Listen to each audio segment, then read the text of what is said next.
There's a lot of streaming services out there, each filled with reality TV, comedy, drama, and of course, superheroes.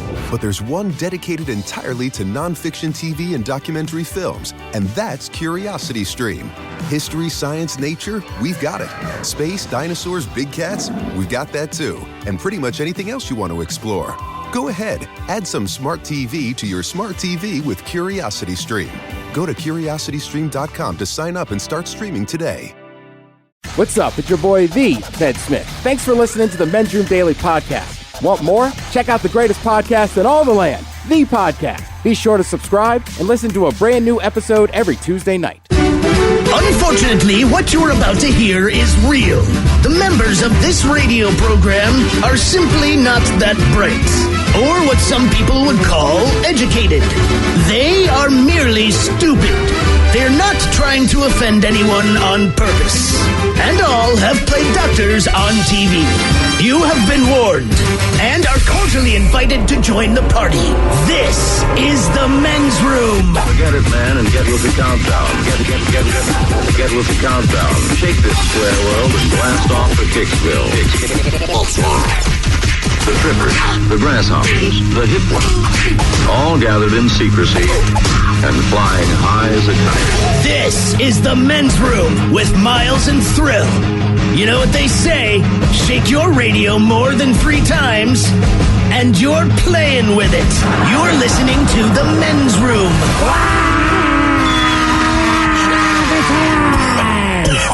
And away we go. Welcome to season 16, episode number 3544. Along with Steve the Thrill Hill, the Ted Smith, and my cock, Montgomery. And you are the Men's Room. I'll tell you today it is a random question. Your guess is as good as mine. Categories: delicious pizza and children's favorite TV shows. We will play Profile This. Plus headlines, Men's Room Shot of the Day, funable listener emails, and everyone's favorite TV Time with Ted. All right, here we go. Oklahoma man goes to the grocery store and takes a dump on a frozen bag of Totino's pizza rolls. Meanwhile, 2 men in Australia are busted crossing COVID border with buckets of fried chicken and KFC bowls. Man solves all 50 clues and wins a real-life Willy Wonka candy factory.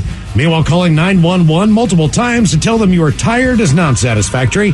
And Pokemon Oreos are being resold on eBay for $1,000 a package.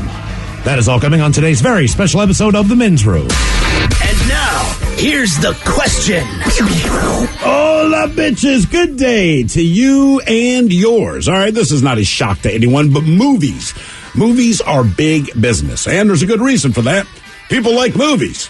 It's that simple. Comedies, dramas, action, adventure, documentaries, if you're Ted, the occasional rom-com on a flight. There's something for everyone. Now, if, however, you are a fan of horror movies, Mike, a company called Finance Buzz, they're offering one such fan $1,300 to watch 13 different horror movies as part of a survey. Now, if you're not into horror and prefer, say, I don't know, celebrity sex tapes, some potentially good news for you. Rumor has it that there is another Kim Kardashian sex tape out there. Apparently, it's, quote, better and longer than the original, but it shares the same problem as the original, Ted, yes, which would be that Ray J is also included. Mm-hmm. The major complaint about the first sex tape was that there was more Ray J than there was Kim, and frankly, nobody wanted to see him. Now, on the other end of the video spectrum, police in Oklahoma, they're very interested in the man who appeared on screen at a local grocery store. Get to see the man in question. He's recorded pooping in the freezer at the grocery store. Now, that's bad enough, but the unsuspecting mother of 2 who put her hands in it as she attempted to grab some frozen foods is what took it. Apparently, he took the bag of frozen food to cover his fecal matter. She reached to grab said bag, and her kids are there, and just put her fingers right in there. We'll share that story coming up. But look, these are just some of the stories we've seen.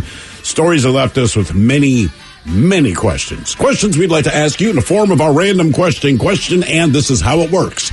You call us, we ask you a question at complete random. And after you share your story, we will share with you the news story that inspired said question. Be a part of the big show, the random question. Call 206-421-ROCK. Like the Men's Room on Facebook. Follow us on Twitter and Instagram at Men's Room Live. And send those emails to the Men's Room at KISW.com. back to the conversation. This is the men's room with Miles and Thrill. 99.9 KISW. All the patrols, and away we go. Welcome to season 16, episode number 3,544. What a large and in charge program we have for you today. Guaranteed future repeat. I know you're thinking to yourself, man, these guys work a lot. And they work hard. One of these days, they're going to deserve a day off. Mm-hmm. We put together these incredible shows for you so that the replays we do will just be spectacular. And today, we're going to have one of those shows. I guarantee it. Woo! The exciting return of your guess is as good as mine. Our categories, by the way, we have the top 10 most popular pizza toppings. They do this every year. Believe it or not, it changes every year as far as what falls into the top 10. And then we have the top educational TV shows that you watched as a kid.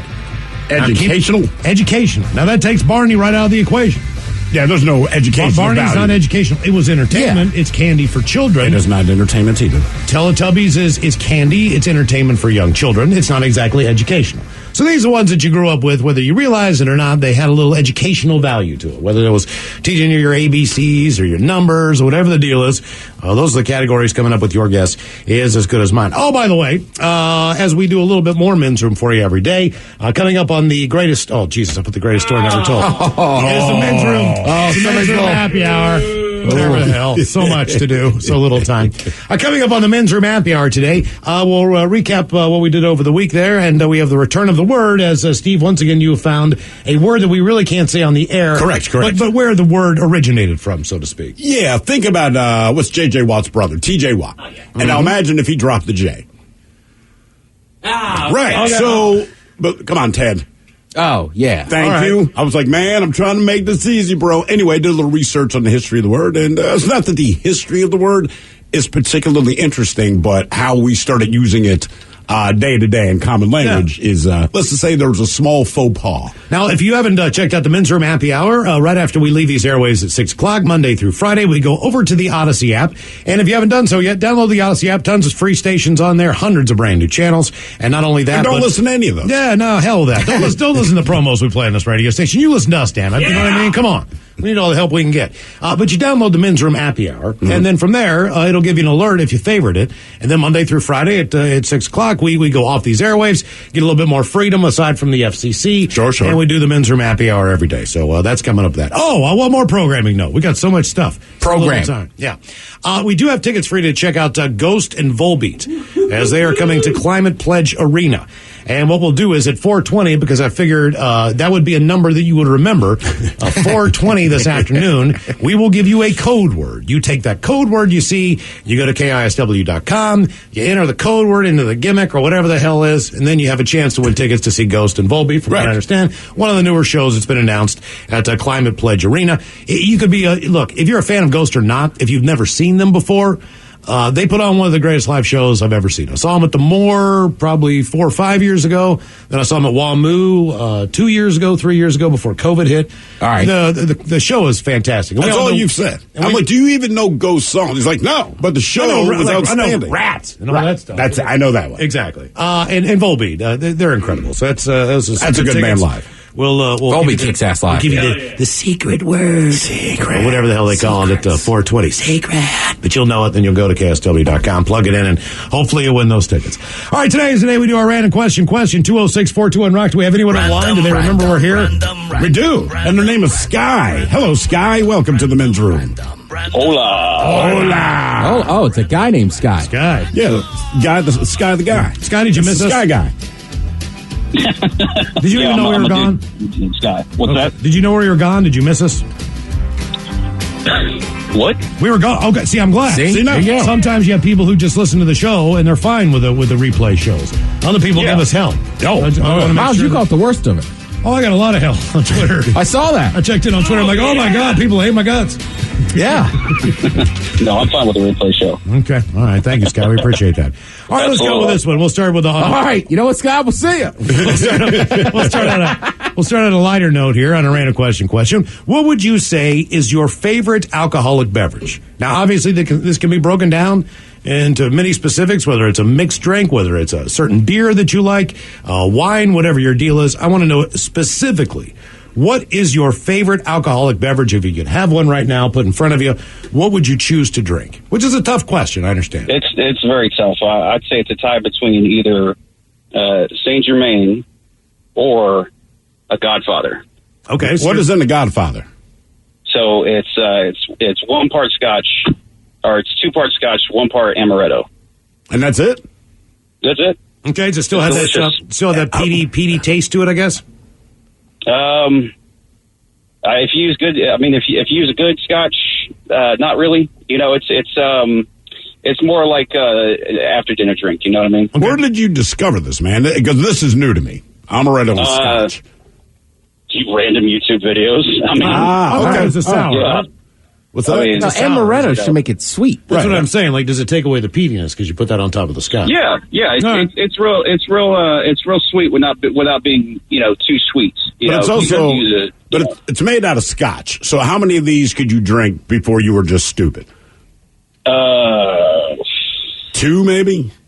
Maybe. I don't know. I when I was younger, a lot more. Well, sure. But, yeah. All right.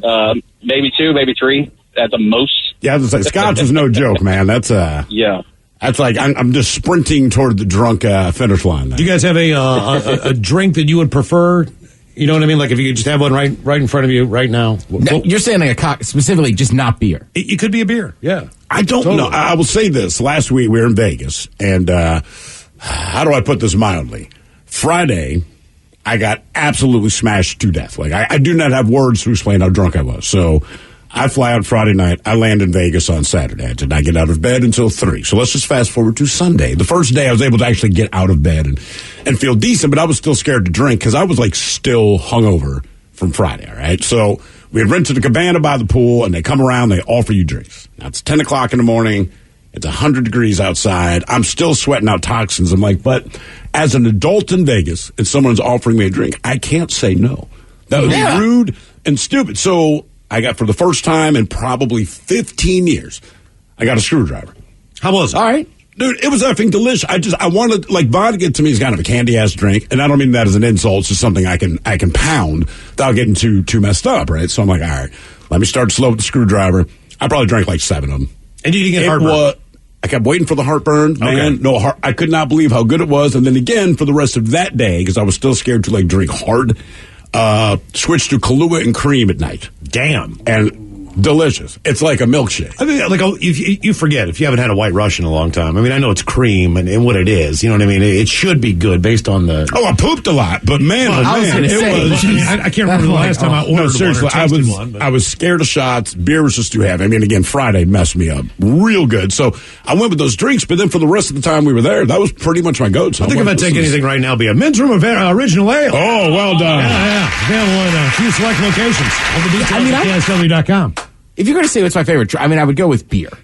I know that's your favorite drink, but if we said right now, man, like right now, because you're going to drink beer. Hell, we're all going to drink beer tonight, right? It's inevitable. All right. Monday Night Football, but I say, Ted, any alcoholic beverage, I'm not going to get you Miller Lite. I'm not going to do it because it's too easy for you to do. Oh, I'll take an old-fashioned. Bam! There you go. All right. I think what's in the old-fashioned? Just because of availability. Honest to God, I would want something that we can't get. So that, like, I would probably just get a Yingling beer. Or Yingling? Yeah. You can have any goddamn thing in the world. Or a Presidente. Well, I get President. That's one of my favorite. You can have anything. There's like any drink. But I can't get it right now. Like, I can't get it here. So the problem is, like, if I could get it, then I'd already bought it. Well, and sure. I wouldn't want it as much.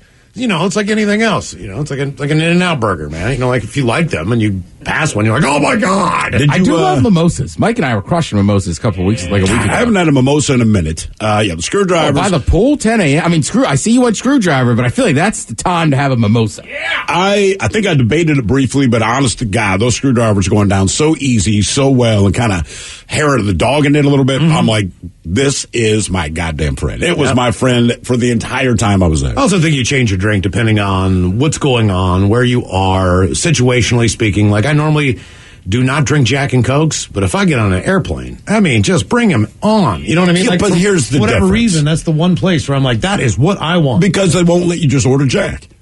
Think about it. If the airline said, look, you don't need to order a Coke with this, we'll just give you the Jack. I think I would just order shots of Jack. And to be honest with you, even when I order Jack and Coke, since they give them to you separate, I do a shot of Jack and then do a Coke chaser. I never mix them together. But on the plane, it's like whatever you have available, and I have to mix it, then that's good enough for me. Yeah, or if you're just like even at the airport bar, I order stuff that I would never order at a regular bar. I don't know what the hell's going on at the airport bar. I mean, I always get like a big beer, but it's never the beer I drink. Right. It's like a Sam Adams or just something different on the handle. I'm not a big fan of Duck Island. The one that is that the name of it, or Duck? What's the one from Chicago? The Goose Island. Goose Island, whatever the hell. Duck Island looks is a like bar. a duck, looks like a goose, whatever. It's got a goose handle on it. I like the Goose Island stuff. Do you like Mac and Jacks? I'm not a fan. Like Stella. If they put Stella up there, I'll pass on a Stella. I'm not a fan of Mac and Jacks, right? It's not that it's a bad beer. I just don't like it. But there's the one Gate, I think it's Gate Inn at SeaTac, where they have like the safari bar. The African bar. Right. Now, is it still the African bar? I don't know, but every time I get stuck at Gate Inn, I'm like, God damn it. And the only reason I God damn it is because the only beer they offer is Mac and Jack, and I just don't like it. But that said, because I'm a drunk, I still drink plenty of beer. So it's one of those things my wife will say, like, well, then why do you order it? I'm like, because it's beer, goddammit. I know I don't like it, but it's what they've got. So I'm going to sit here and drink 3 pints of this and be unhappy. Baby, this was brewed in the Serengeti of Redmond, Washington. Yeah, that's exactly it. They have some other stuff. Do they now? Because every time I've been there. I want to say, because I have sat at that bar so many times, but I feel like I switched it up. Well, but you got to understand, it depends on the company I'm with, right? So if I'm with the wife, I can't just say, wow, I'm going to skip all the beer and just go straight shots. If I'm traveling with you guys, I'm like, I don't care what kind of beer they have. I'm just drinking shots, right? I mean, it's understood. So if I'm with her, it's more difficult because I'm reduced to the beer world. I'm not sure if that place is still there, but if it is, like they should have accompanying food. Like I should be able to get a giraffe burger, you know what I mean, or like a zebra, T-bone, or, at least you know what I mean, like exotic. Then meat. I'm in there and kind of getting the full dinner experience. Dude, you know what? You're not far off. What's that, as far as the food? Yeah, they've changed it and now got African chefs from the area to go in there and help out. African chefs from the area of what? Seattle? So, I mean, where are you getting this authentic African chef? Ballard? You could have a sambusa. What's that? Central African fried pastry filled with African spiced beef or vegetables. Okay, all right. What else you got? Fried plantains. Sure. Chicken salmon. So it looks like they have a couple offerings. Salmon, very traditional African dish.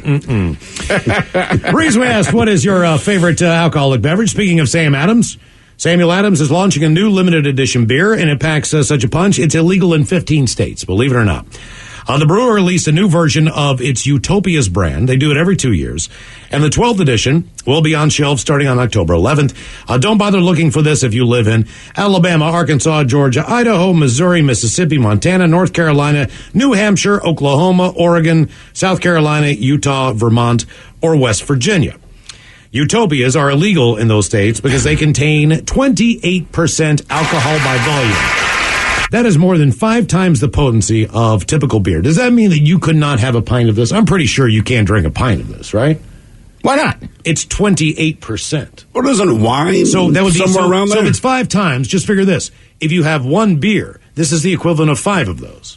Yeah, then you could drink one. Yeah, you could drink. Well, I just can't imagine getting effed up that quick. I mean, don't like that idea. You can't? That's 5 beers in like 1 beer. Well, I mean, I can't. Where were you? I was physically with you too. Friday. I mean, I can't. Friday. You're right. Maybe I'm a problem. But whatever. No, you just have for some reason you just have weird things with certain alcohols. It just can't there's be no way beer. I could drink that. That beer's way too strong. Like, I'll have my 4th shot of Jameson right now. I'll do my 4th shot in half an hour. But stay away from that crazy beer. Yeah.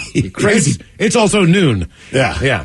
But even in places where the brew can be sold, it might still be difficult to get your hands on. Samuel Adams only brews about 13,000 bottles of Utopias every 2 years, and according to its website, and it's expensive. What is the suggested retail price of a 25-ounce bottle of the Sam Adams Utopia 28% alcohol by volume beer? You guys got $300? Not that far off, $240. Yeah, we pioneered 25 ounces. Yeah, I cannot. And it says, I'll read this as it's quoted from Jim Cook. We pioneered the barrel aging and blending process of Utopias almost 30 years ago and continue that time-honored tradition today. They started in 2002. The initial cost was $200. Either way, it's hard to find. So if you can find one of these, it's probably worth ponying up the price if you can get your hands on one. But it's only 25 ounces. And the only thing is this, right? For beer. So our beer used to come in at 22, right? Yeah, Interim Red was at 22. Yeah, for a little while. So it's a little bit bigger than that. Yeah, 3 ounces more. But like anything, I'm man, saying you just take a nip, like 2-3 fingers of this beer. That's all you need. But if you keep opening and closing your beer, it's like your soda, right? It's not liquor. I mean, it's super shareable, right?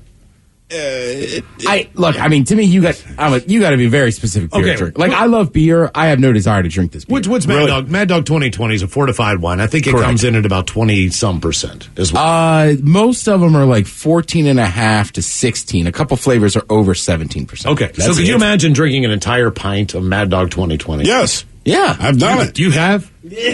Not recently. Now, look. I mean, I'll do shots of I don't have any fond memories of how my day went, but yeah, I absolutely because when you're young, you can drink a bottle. You can drink a bottle because it's cherry jubilee. I mean, it all tastes kind of sweet, good.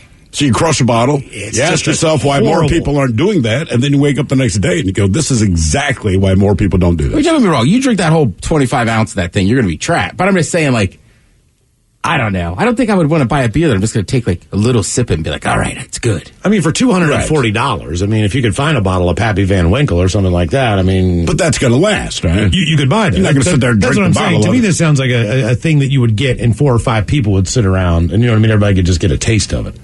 But do you want to do that? Maybe I'm just a selfish guy, but like I have 25 ounces of this. That's just so people can taste and see what it tastes like. Again, to me, I'm curious of what a beer that potent tastes like. You know what I mean? Can sip it, but it's like eating fries off of my plate. 90% of these are mine. The other 10% I accept that the people around me are going to eat.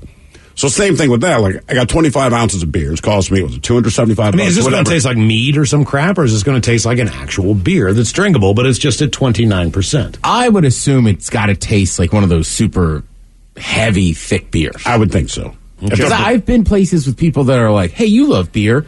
Come out to my garage bar. I have this crazy bottle of beer. I've been waiting," and then they pour it. I'm like, I don't know, man. This is weird. It tastes like syrup. Mm-hmm. Yeah, that does not appeal to me. But some people love it. I guess, look, I'll drink anything. I'll try it all, but it's just do I want a pint of it? Probably not, No, I can't imagine buying it, but if I bought a bottle, I'm drinking a pint. The worst days in the world for me are in Fremont. They have what they call the like sour beer week or something. Right? Yeah, I'm not you a go to a fan, bar man. and like half the damn tap handles have sour beer on it. And I'm just like, look, I know to each their own. It's just not for me. I like sour beers, but that's literally you have 2 and you're like, okay, I'm done. I'm done. More of the random question coming up, 206-421-ROCK. 99.9 KISW. The men's room is in progress. We'll give you a chance to win tickets to see Ghost and Volbeat coming up. We'll give you the secret word at 4:20 for that show at Climate Pledge Arena. In the meantime, it is our random question. 206-421-ROCK. We were just talking about that Sam Adams Utopia beer. Yes. I guess it is. It's a 25-ounce bottle. It's 28% alcohol, something like that. Mm-hmm. Somebody here says, if you guys think that Sam Adams is strong, check out Tactical Nuclear Penguin. It's 32%. Also, there's a beer that's served at a taxidermied squirrel called The End of History, and it's 55%. So the end of history. Yeah. How about the end of your day? Wow. I think the strongest beer I occasionally enjoy is a Maritime that puts out the Jolly Roger beer in the wintertime. It's got a candy cane on it or whatever, man. It's just a wintertime beer. That will knock you on your ass. A lot of winter beers do that, man. Yeah. Especially the Bifrost from Elysian. There's another one. That one's good. Yeah. That one will. I still think Space Dust is a good beer that puts you on your butt. Oh, yeah. Yes, indeed. And that's what? 8%? Somewhere, right around there. I mean, that's what the bottle says. Right. More or less. Somewhere in there. It is our random question. 206-421-ROCK. Random. Hello, David. Welcome to the men's room. Hola. David, welcome to the program. Random question. All right, let's go with this one. David, have you ever made or watched someone's sex tape? Okay, well, made, no. You've never made one? No, never made one. Accidentally did watch one.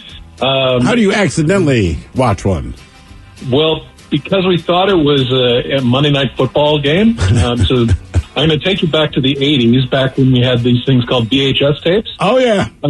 This was back in the time, not to date myself too bad, but this was back when Bo Jackson was playing. He was still a rookie for the Raiders. Damn. And this was I know, this is a while ago. And this was the famous game where he just ran over the Seahawks. In particular, he really ran over Brian Bosworth. Oh, yeah. And so I remember Yeah, right. Just cloud. Yeah, but Bo Jackson didn't star in Stone Cold. Yeah. Take that, Bo. No. You might be a two-sport all-star, but hey. You're not in Dr. Pepper ads, are you? Nope. Exactly, right? So long story short, we popped this in thinking, by the way, that this was I was showing this to a friend of mine, and lo and behold, what we got ourselves in is a sex tape of a very good friend of mine, one of my closest friends at the time. He had actually used that tape and then left it at my place for reasons I still don't understand. We ended up watching the first few minutes of, I'll just leave it to your imagination. Sure. Someone talking to the mic. Was he with somebody hot? You really could only see her forehead. Without going into more details. All right. Yeah. All right. Yeah. Yeah. Okay. All right. Follow you. All right. So you basically just sat there and watched a video of your friend's penis. Well, for about a minute, we're like, this is not the Seattle Seahawks game. No, it's not. But he chose to record over a moment of sports history. You know what I mean? Well, he wasn't a big Raiders fan. I know, man, but I feel like once somebody labels their VHS tapes, right? So back in the day, because you'd have to write down whatever is... There were certain things I'd feel safer than others. So what you're saying is, this was a game that had been played a while back, and you were just going back to rewatch the game. It wasn't like you taped it with that tape that day, right, whatever, and the next day you watched it. No, it wasn't that day, but it was only like about a month or so afterwards. Like we were talking about, famous runs, and I was like, oh, you know what? You haven't seen this against my friend who was younger than me at the time. I was like, you haven't seen a really good run until you've seen how Bo Jackson just absolutely demolished the Seahawks, in particular, Brian Bosworth. And, well, he saw demolition, but not what we anticipated. Yeah. Well, look, I think if I'm in that situation, to be honest with you, and someone agrees, like, hey, let's set the tripod up and go, because you couldn't just hold a little phone up then. You had to have an actual camera. I think what he was saying, this guy was doing pointed. It's a big camera. What but I'm saying is once I get the green light on that, you know what I mean? I'm just running, grabbing any tape I can. I got you. All right, let's go. You're right. I mean, if he's a Seahawks fan and you've recorded a bunch of games, like, us getting, or Bo Jackson trucking our guy, that tape's done. Reason I asked if you ever really want to alert alert people, find wedding video. I'm trying to think of the sex tapes that I've actually watched. Like, as far as someone said, hey, you got to watch this. I think the first one that I watched of a celebrity, if I'm not mistaken, Pam Anderson. I think it was Tanya Harding. I think it was Tanya Harding and the guy that she was, Jeff, was it Galooly? Galooly. All right, so I'm not thinking anything. Was that out before Pam and Tom? I think it was. Tommy Lee? I don't remember if it was, but I had not seen it yet. And I don't particularly find Tanya Harding attractive, but people kept saying, dude, watch the tape. Sure. It's going to change your opinion. You got to remember, the Pam Anderson had a tape out before that with her and Bret Michaels from Poison. So that was even more famous before the Pam and Tommy Lee. That's the one where he's bouncing around on the bed? I think it was either, I saw, I've seen Vince Neil, which is awful now that I think about it. Or maybe it is Vince Neil. And just like in hindsight. Oh, Gene Simmons, I saw his. Hulk Hogan, when he was with the radio guy's wife. I saw that one. What else? I definitely saw Kim Kardashian's. I saw Kim Kardashian's. I never saw that one. But Ted, your review, you're so disgusted by it. I'm still pissed about it. It's all Ray J. Yeah, well, Ray J's member. These were the days where, first of all, the Tanya Harding sex tape was in a trailer, basically. It's Tanya Harding, yes. So it's not like, this glam thing of, This is straight, that was straight sex. This is just two people getting it on. I thought to myself, man, Tanya Harding throws down. Yes, she does. I watched this tape. I was like, this is why you never turn down an opportunity to have sex in the trailer. Because it's some trailer sex right there. It's insane, man. And anybody who's ever had sex in a trailer knows exactly what the hell I'm talking about. You just fight through the butterfly tattoo on the back or whatever the hell's going on. You know what I mean? And, you have great sex. You feel uncomfortable sleeping there because you can hear everything. Sure. Like the neighbors are literally 5 feet away from you in a different trailer. But reason I asked, have you ever made or watched a sex tape? Ray J's former manager, a guy goes by the name of Whack 100. I would trust someone named Whack 100 to manage my affairs. Wonder what his mom was thinking that morning. We'll name him Whack 100. Revealed on a podcast that there's another tape of Ray and Kim Kardashian giving each other the business. And he claims it's even better than the first one and longer.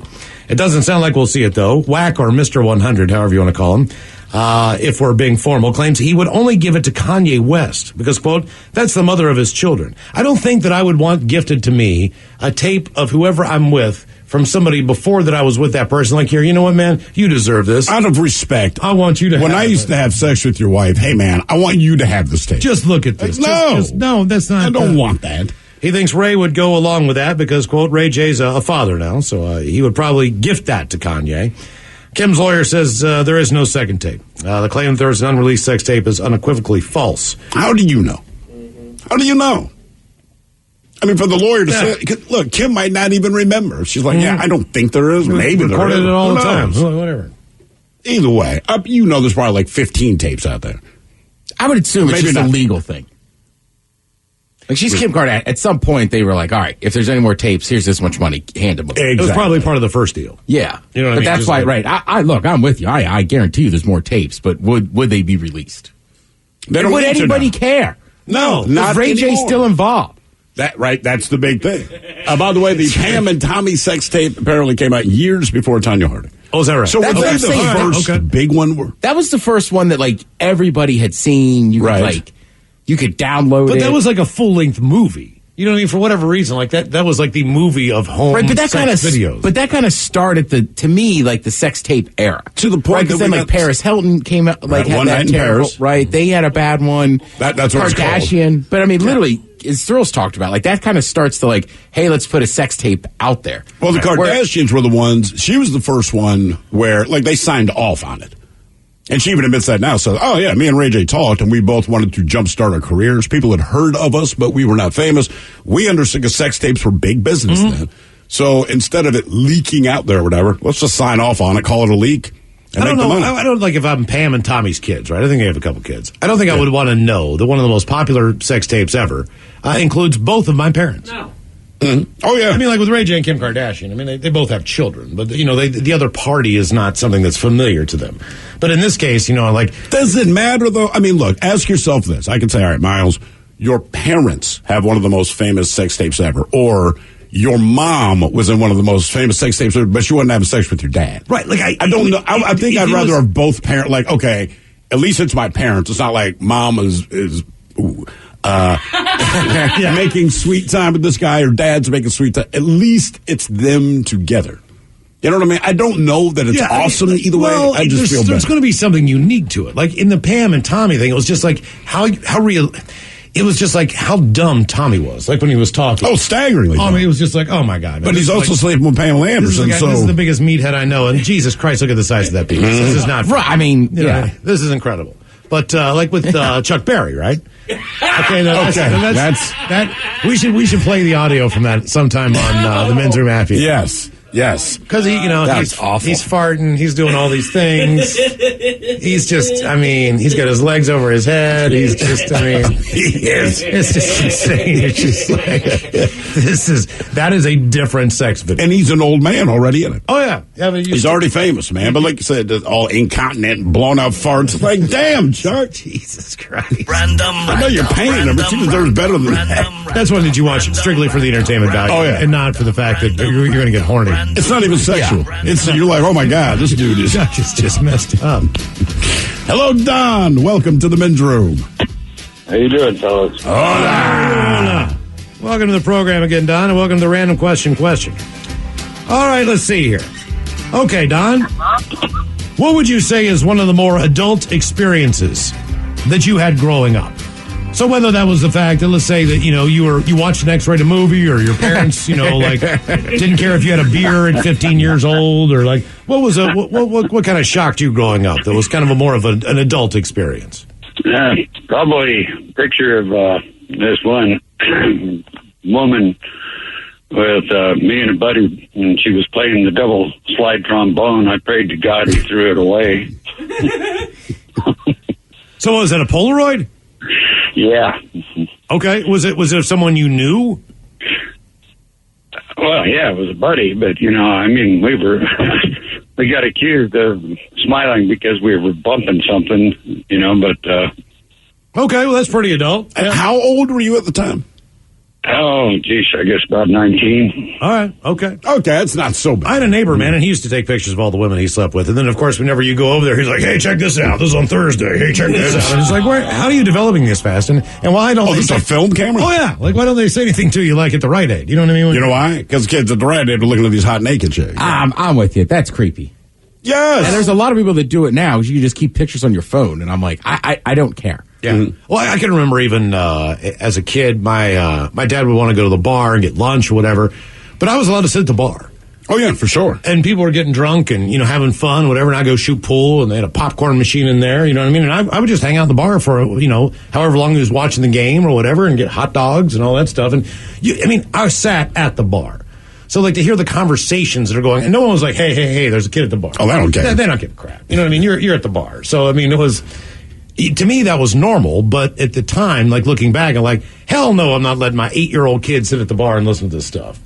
Especially when they're making bets at the bar. There's a bookie there. I don't know, man. I think part of the crap going on. It's just the times. I mean, like when my dad used to smoke, and I'm 10 years old. He was like, "Hey, man, go down to the store, get me a pack of smokes." Right, and the guy behind the counter understood they are not for me, obviously. And they got 2 packs of Merits, but you never gave it a thought. But the conversations that adults would have around you at that age. I mean, if you went out to the garage and your dad's out there drinking beer and they're working on the car that was never completed, it was kind of the same conversations. And it's the first time you hear, well, at least in my experience, where, as you're growing up, dad loves mom, mom loves dad. That's it. Well, now he's talking to his buddies like, you see Farrah Fawcett's nipples? And you realize, okay, my dad likes ladies. One of the first, he's married to my mom. I think the first official concert, quote, concert that I ever saw was the Go-Go's opening for Duran Duran. And this has got to be like 1984, 1985, somewhere in there, right? If you paid full price, yes. So I go to the show, man, and the first thing I smell in the Coliseum, I'm like, that smells like the garage. I just thought that was the way that on Friday and Saturday nights maybe the garage smelled. You know what I mean? Garage smell on Friday. I was like, that's the garage smell. You know what I mean? It finally like clicked in the whole thing. Like, I get it now. I understand what's going on. These people behind me live in the garage. Right. I still do it when I'm places I don't expect to smell weed. Even though I smoke weed, it still catches you off guard. You're like, hey. I'm like, who's smoking? I'll tell you this, man. Vegas recently legalized it. Oh, yeah. And everyone is taking advantage. Mm-hmm. Can you smoke in the casinos? Not in the casino, but Ted, honest to God, like when you take one step outside of any casino, it's weed everywhere. You walk back into the casino, everybody's cool, but I mean, these guys, everyone goes outside. You can just go outside of the smoking area if you want. Well, not that they have a smoking area, but you can just go out there and get people ripping joints everywhere, and I'm like, you can tell this is new because they're all smiley, bad, and excited. And I'm like, oh, it's cute.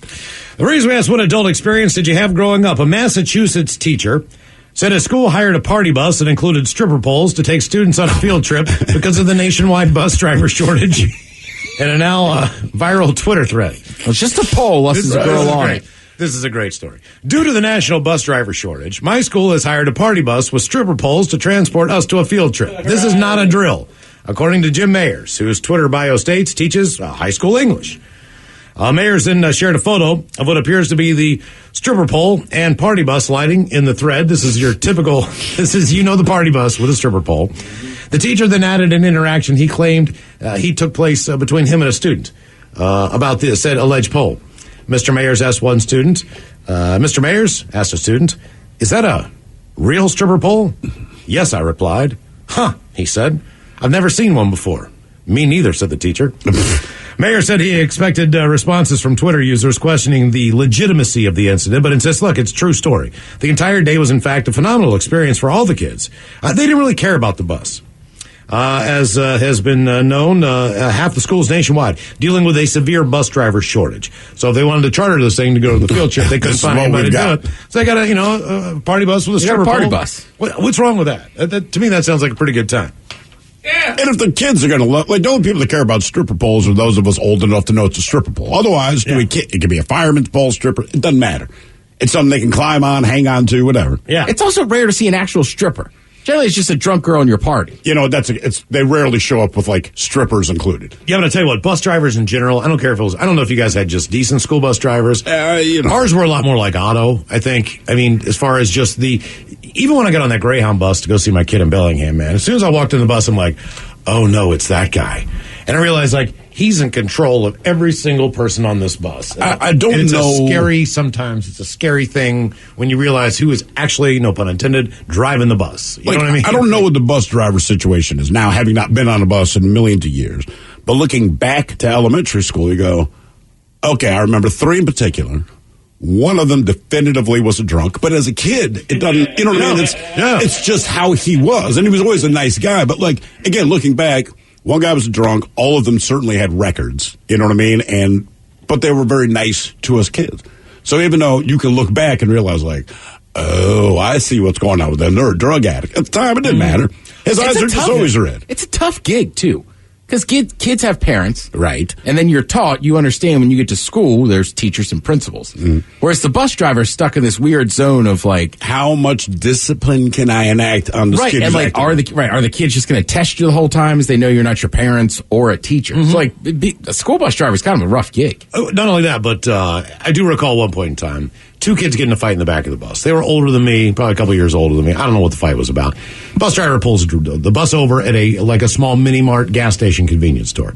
Gives each kid a quarter and says, get off the bus, call your parents. I'm not taking you to school. I'm not taking you home. You guys are done. I've warned you enough. So we're all like, ooh, right. Like, he's going to get in trouble. They're going to get in trouble. The next day, in homeroom, the teacher gets up there and goes, listen, we had an incident on the bus the other day. 2 kids got dropped off at a convenience store and had to call their parents to get a ride home. If any of you guys act up ever again on the bus, just know he will do the same exact thing. Good. And we're just like, good. Oh, yeah. We thought he was going to get in trouble. You know, because he basically left him off the side of the road at the gas station. No. They don't care. He was like, no. If you got little kids, make sure you're there when they get off the bus. Oh, that's the new rule. Why is that? Well, sometimes other teachers and administrators have to take those children home if nobody's there when they get off the bus. Oh, no. Also, remember that if your kids get out early from school on, say, I don't know, a Wednesday and you're off, you should remember that they get out early. Oh, no. Instead of the school calling saying, hey, kid's been there for like 45 minutes. Oh, I thought he walked in on you or something. Be right there. Yeah, I kind of forgot about it. More of the random question. Who doesn't forget their kids? More of the random question coming up. 206-421-ROCK. The world moves pretty fast. 1 minute you're standing, the next you're dragging. How can you keep up? I'll tell you. I'm Ira Madison III, host of Keep It. Each week, Louis Vertel, Aida Osman, and I do the hard work of exploring the intersection between entertainment, culture, and politics, with guests like Billy Porter, Catherine O'Hara, Ronan Farrow, Francesca Ramsey, and more. New episodes of Keep It drop every Wednesday. Listen on Odyssey, Apple Podcasts, or wherever you get your podcasts. There's a lot of streaming services out there, each filled with reality TV, comedy, drama, and of course, superheroes. But there's one dedicated entirely to nonfiction TV and documentary films, and that's Curiosity Stream. History, science, nature, we've got it. Space, dinosaurs, big cats, we've got that too. And pretty much anything else you want to explore. Go ahead, add some smart TV to your smart TV with Curiosity Stream. Go to curiositystream.com to sign up and start streaming today.